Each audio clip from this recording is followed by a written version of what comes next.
Rock stars, welcome, Music Monday. All right, I thought today we would talk a little bit about what to expect as you go into your first voice lesson. If your voice teacher is focused in technique. So yes, there are different teachers and there are different techniques out there. So obviously I'm just talking about what we do in my studio, but something for you to take into consideration as you're out there looking for a teacher that's a good fit for you.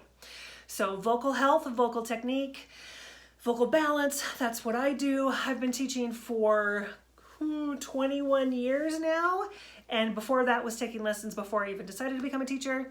And in my day it was called mixing, and I think mixing is still a term that gets thrown around these days. So I use mixing, I use balancing, I use bridging, I use transitioning, I use blending, all of them meaning the same thing, meaning you start in your chest voice, you find your way gently and easily up into your head voice, and then you find your way back into your chest voice. So you transition or you blend or you feel the changes happening in your body. And yes, I use these all the time in my studio because the visual also helps.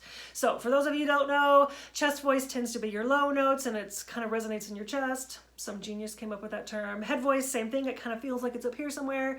And the problem is learning how to connect them. That's why we crack. That's why we flip. That's why we break. That's why we strain, is because we don't know how to transition, blend, mix the way your body wants you to. And so that is what we work on for the first, months, because sometimes it can take a while to undo some of those habits or those feelings of needing to hold on, or even trying to figure out what chest voice feels like if you've never really used it before. And also depending on how much you practice, it could take a little bit, but that is definitely top priority in my studio. Learning how to transition, blend, or mix through your voices in the healthiest way possible. So if you go into a studio and they're like, we're not singing for a little bit because we've got to retrain the muscles, that is all about vocal health. And again, other teachers, other techniques are different, but this is what you would expect if that's kind of what you're looking for. If you're having issues with your voice, things aren't working the way you want them to, or the way you feel like they should because you're having issues.